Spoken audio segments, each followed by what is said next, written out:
Para montar algum programa social na minha comunidade para impedir que as crianças lá da minha quebrada sigam o meu exemplo do passado. A quebrada é o Camel aí nessa... Camel. Uhum. E aí eu saio de lá, consigo um emprego, monto uma... Fazendo o quê? Era ajudante numa empresa, numa metalúrgica. Numa metalúrgica. Tô ligado. Fazia o que a metalúrgica? Fabricava peça de carro, banco, essas coisas. Sei. E eu, então, consigo comprar 10 skates e monto um projetinho junto com um amigo numa escola aos finais de semana, com esse intuito. Então, a gente levava os skates, as crianças chegavam e ali a gente tentava já trabalhar essa questão da mentalidade, né, para elas seguirem esse caminho diferente. E nesse mesmo período eu me reencontro com o Edu Lira. E o Edu prestes a lançar o livro Jovens Falcões. Você diz, você se reencontra, você já conhecia ele antes? Sim, a gente cresceu, o Edu nasceu em Guarulhos, mas foi para Poá, quando ele tinha 8 ou 9 anos. Então a gente cresceu bem próximo nas nossas casas. Só que a gente não era tão próximo na escola. Porque mas estudava no mesmo bairro? Estudavam na mesma escola. É mesmo? Porque o Edu... Mas ele morava em Poá? Morava de esquina, assim. Só que a gente não era tão próximo, porque nessa época ele era mais do futebol e eu era mais do skate. Então a gente estava sempre em ambientes não tão parecidos, né? Quando a gente se reencontra nesse período, que ele está prestes a lançar o livro Jovens Falcões, é um outro Edu Lira, né? Que estudou, que foi para a faculdade, que teve a mãe...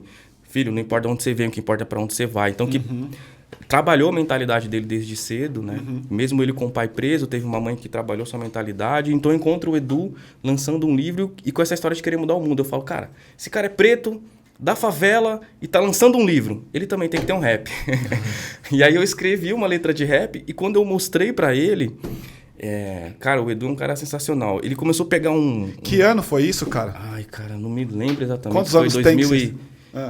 2011, acho que final de 2010, começo de 2011, se eu não me engano. E se eu te pedir para soltar 2 versinhos dessa letra aí?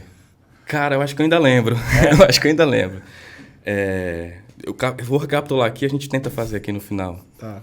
E aí, cara, ele começa a rabiscar um monte de folha de papel assim, fazer umas bolas, tipo um cientista maluco, e fala no final, vamos mudar o mundo. Eu falei, cara, então tá bom, vamos mudar o mundo. Eu saí dali inspirado, fui lá na minha empresa, pedi demissão, voltei uma semana depois, falei, Du, tô pronto.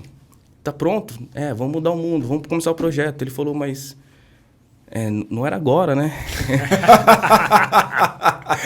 Dá uma segurada, né? Porque eu pedi demissão e não tinha grana para me pagar. E o livro tinha acabado de ser lançado, então a gente começou a ir nas escolas. O Edu fazendo palestra, eu cantando rap. Nessa época já tinha a Amanda Bolharini, que também é fundadora. Chegou também a Mayara, que também é cofundadora. E a gente começou a sobreviver vendendo livro dentro de escola para aluno do ensino médio no Brasil. Que era o livro dele. O livro dele. E falava sobre o que o livro dele? Cara, ele contava histórias de pessoas, de outros empreendedores que estavam fazendo revoluções. É mesmo? Que top. Por isso do nome, Jovens Falcões. Então foram vários falcões ao redor do Brasil fazendo história. E ele contou essas histórias no livro. E a gente ia nas escolas para inspirar os jovens com as nossas histórias e também trazendo um pouco dessas histórias do livro para que os jovens já começassem a mudar a sua mentalidade para tanto o resgate da sua autoestima e também terem essa mentalidade empreendedora, que no Brasil é muito complicado. Muito complicado. Né? A gente está acostumado a trabalhar para alguém, a receber de alguém, acreditando na mentira de que se a gente conseguir um emprego de carteira registrada, a gente já estourou na vida. Estourou não precisa, na vida. Estourou. Porra. Cara, eu lembro do pessoal da minha infância, mano, pra você ter ideia, e puta, eu venho da mesma história que você, de Fundão, Zona Leste, o caramba. Cara, os caras da minha geração que estouraram, ele arrumava o símbolo do estourou era o cara ter uma carteira assinada, porque isso. Ter carteira assinada era um negócio assim que top, né? O cara tem ali uma grana recorrente e tal, o cara trabalhador e o caramba quatro, porque os outros todos, correria total para poder manter ali a família, manter o dia a dia, né? É isso. E eu fiz o inverso, né? Eu pedi demissão da empresa, que era uma metalúrgica, eu estava registrado, tinha sido promovido a operador de máquina, para ir trabalhar com o Edu para não ganhar nada. E foi um período muito difícil, não ganhar nada financeiramente naquele momento, mas arriscar tudo. Então, pô, a gente estava indo em escola, inspirar jovem, falando para ele sonhar, e na nossa casa não tinha luz. Mas, velho, como é que era? Nesse período você estava largando a droga, certo? Já tinha deixado. Já tinha largado a droga. Já tinha deixado. Tá. Então, eu fui para essa casa de recuperação, consegui... Tem a ver com a igreja, a casa de recuperação, alguma coisa ou não? Era uma casa cristã. Cristã? É. E então eu fui para lá, consegui parar de usar droga nesse ambiente. Né? Há 11 anos, quase 12 anos que eu não uso mais. E ficou lá quanto tempo? Fiquei 3 meses. 3 meses. Não fiquei o período que deveria ficar. Inclusive, quando eu falei que ia sair, a galera, pô, você vai voltar a usar, não sei o quê. Mas eu sentia algo que, cara, é o meu momento, eu tenho que sair. Já deu, aprendi. E uma semana depois já reencontrei o Edu, as coisas foram acontecendo. Deixa eu perguntar uma coisa. Você usou várias vezes a palavra empreendedor, né, para falar dos Falcões aí que estão no livro, do Edu, disse que você devia trazer. Essa palavra, ela já tinha o mesmo significado que ela tem hoje para você na época? Não. A gente sabe que empreendedor, a atitude empreendedora carrega um monte de significado, né? Quais significados que tinha na época? Quais depois que você foi descobrindo? Quando um empreendedor que vem da periferia, ele se vê como empreendedor com essa palavra?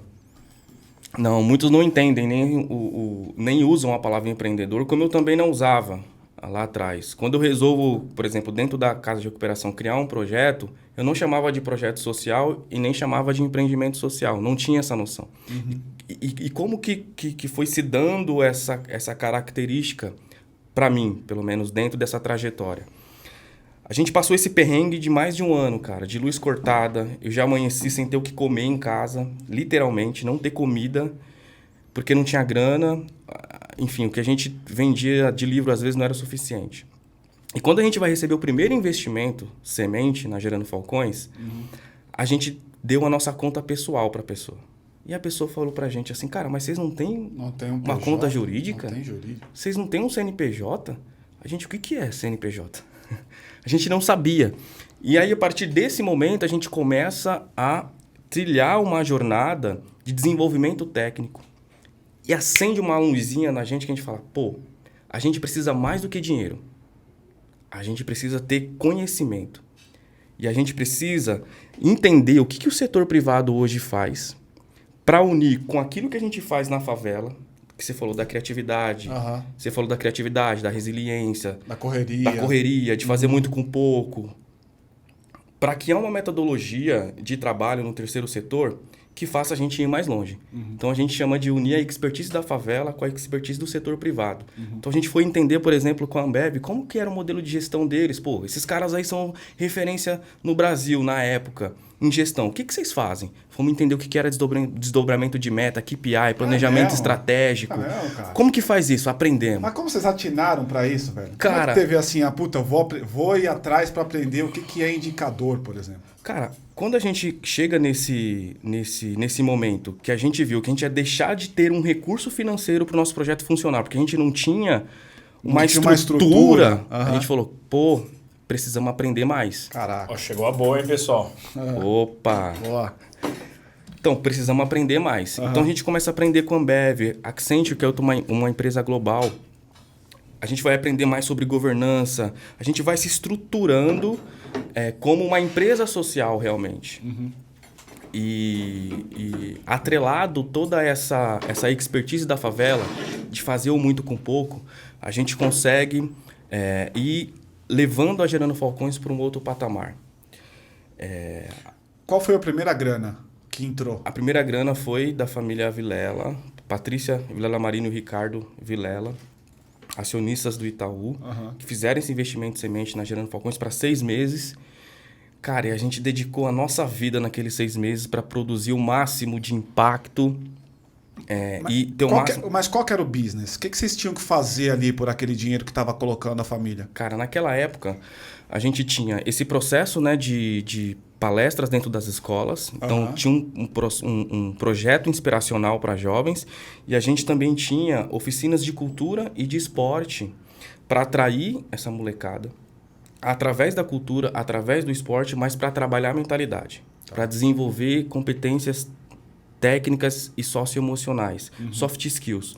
Porque o que transformou a minha vida e o que trouxe a gente até aqui não foi só necessariamente o acesso, né, à oportunidade. A gente teve que ser preparado sem intenção pela vida e depois com intencionalidade para conseguir evoluir de papel profissional e emocional para lidar com os desafios, para entender, cara, conseguir olhar no seu olho, perder aquela estima baixa, a autoconfiança, de passar segurança para o investidor. Então tem uma série de coisas que a gente viveu em nós e que a gente sabe que é fundamental da favela viver, da periferia viver, da quebrada viver, para conseguir deixar de ser aquele cara que estoura com a carteira registrada e que vai ter o seu próprio negócio e vai realmente alavancar e vencer na vida. Quando você olha para os países, por exemplo, os 10 melhores países no ranking de educação e competitividade no mundo, e você vai ver a base de educação, eles estão trabalhando as habilidades socioemocionais da sua galera. Eles estão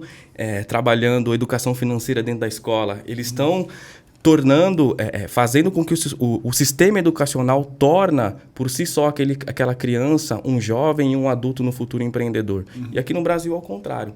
Então, quando a gente entendeu isso, a gente começou a traduzir isso através dos nossos programas educacionais. E com metodologia, né? Isso era algo estruturado, algo planejado? Vocês criaram um modelo ali para você trazer essas habilidades que você disse, essas soft skills? Então. Porque é difícil trabalhar soft skills, né? Como é que você trabalha isso num modelo estruturado? Exatamente. Aí a gente vai chegar nesse Muito boa pergunta. Então a gente vai aprendendo na prática, errando, apanhando, e tal, o que é isso? Aí coloca à frente de qualificação profissional, começa a ser auditado por empresas como KPMG, começa a ter um plano de comunicação mais robusto, a prestar conta direito para os nossos investidores. A gente vai se estruturando na raça e com muitos mentores da iniciativa privada.